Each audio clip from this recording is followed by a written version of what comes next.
All right, now to Congressman Mark Green from Tennessee's 7th District, Chairman of the House Committee on Homeland Security. The topic today, border security measures, some other news to cover. And obviously the news begins, Congressman, with the events of yesterday, the 9 Republicans joining with the Democrats celebrating slowing down Trump's agenda, and all around the proposal by Anna Paulina Luna, primarily the Florida representative, on proxy voting and a 12-week maternity leave. Missing in that were any provisions for 2 dads, 2 women. So can you help us understand, and where are you on proxy voting by members of Congress? Well, thanks for having me on. I was against proxy voting during COVID. I'm against proxy voting really at any time. I don't think it's the right thing to do.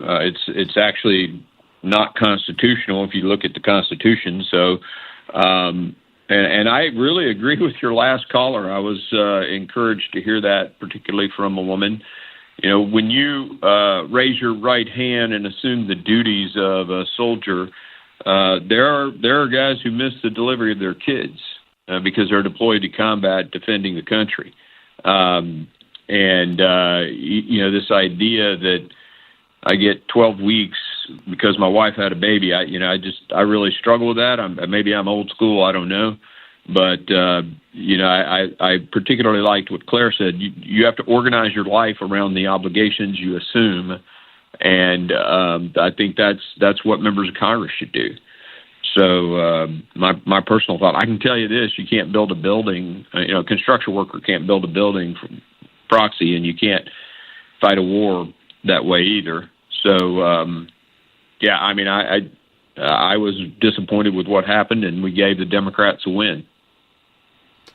Let's go to the topic that we had initially set up here. And I want to introduce this with you with commentary by Stephen Miller on illegal aliens and deportations. Jesse, you and I have never received in our lives as much positive press I know. as this MS-13 gang member has received. We couldn't get headlines like that if our lives depended on it. Yeah. So let's just go over the facts here.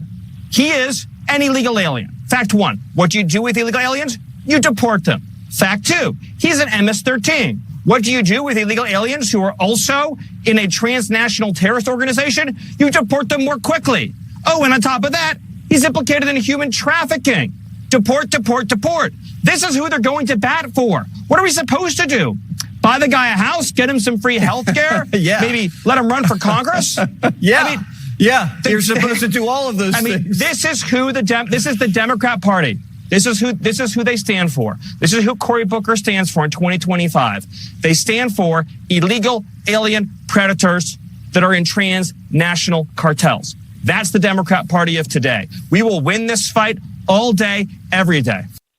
Homeland Security, House Homeland Security, of which you are the chairman, has also asked Secretary Noem for information on the Biden-Harris administration's mass parole for inadmissible aliens. Congressman, what's going on here? Well, first, let me, I appreciate that clip you just shared. What are Dems fighting for? They're fighting for these the criminals. I think what they really want to do is give them a key so that they can go and vandalize the Tesla. They want this guy out of jail so he can go vandalize some more some Teslas or something. Look at what the Democrat Party stands for. It's absolutely absurd. They're fighting still for men to go into women's bathrooms and play on women's sports teams. They're fighting for Tren de Agua to stay in the country. Criminals and this MS-13 kid, the ringleader. I mean, if this is who they're for, they're going to double down on that. Yeah, the midterms are looking great for us. In terms of my requests for information from Christie or Secretary Noem, the goal here is to. We want to shine a light on what's happened. I led the impeachment. The first impeachment of a sitting cabinet secretary last time, and that's not enough because the Senate wouldn't do its job. We still need to bring these people to justice, and that's finding out how they broke our laws And these programs where they flew hundreds of thousands of people from Venezuela and other countries into the country and just released them, that's not asylum. It breaks our laws, and we're going to hold people accountable. With the ongoing deportations, and the secretary that you just mentioned, she was also there in El Salvador visiting the facilities to see what they are. What else needs to be done now? Obviously facing a lot of lawfare, judicial issues with the nationwide injunctions by district court judges. And as you point out, the Democrats more in the camp of defending illegal aliens and illegal criminal terrorist organizations that are in our country. But what else can be done now? What else can Congress do? Is it withholding money further from these states and cities? What else? Well, certainly that's a piece of it. You take the Stone Garden grants the Department of Homeland Security gives to local law enforcement. Clearly, we can withhold those from states that aren't going to enforce the laws or cities. This nationwide injunction issue is absolutely unconstitutional, and we're going to make an issue out of that. I was with Chairman Jim Jordan, who has the Judiciary Committee.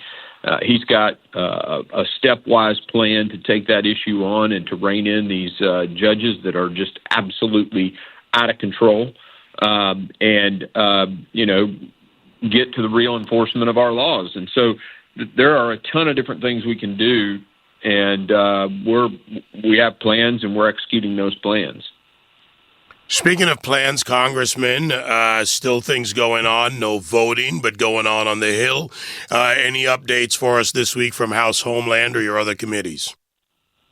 Yeah, what our focus is right now is, one, codifying the things that President Trump has done, his executive orders that have secured the border. This incredible report last month, I think it was just over 7,000 that crossed the entire southwest border. You have to go back. I mean, I don't know that they've even found a month where it was that low. So we want to take all of the things that he's done and put those into laws. And, of course, in reconciliation, support the Border Patrol with some increased equipment and personnel. So all of that's coming. And probably after that, my number two is securing the cyber border. I've got a bill that we passed out of committee that will come hopefully to rules this month and be on the floor next month. It creates a scholarship program. Our biggest issue in cybersecurity is just we don't have the workforce. We have 500,000 empty vacancies in cybersecurity across the country. So we're creating a scholarship program very similar to the ROTC scholarship program. You get your schooling paid for, and then you pay the government back with X number of years of work. And that program, the Pivot Act, I think can really make a difference for our country. So that bill is already done. I've shifted after the workforce issue, and that bill gets done to the compliance issues. Whenever a business has to do work with the government, there's all these checklists that they have to do in the cyber realm. And those checklists, as you can imagine, because this is the swamp and we don't do anything efficiently, are duplicative. There's actually contradictory, where a company has to do one thing for one department and a completely opposite thing for another department. So we want to try to harmonize the cyber compliance in this government and get businesses and particularly our 16 critical infrastructure businesses back to actually doing cybersecurity. So that's sort of my second big push after the workforce from Homeland. And we're doing a ton of other things, oversighting FEMA, oversighting TSA, and getting some changes and efficiencies at TSA so the American people can have their data be private, number one, have the experience be efficient and cost effective. So lots of things going on. Cyber, the fifth space of warfare, Congressman, as you know, in today's world and a growing world. Thank you very much for the work you're doing. Thank you, brother. Thanks for having me on the show. Thank you. Always, sir. Congressman Mark Green from Tennessee's 7th District, chairman of the House Committee on Homeland Security.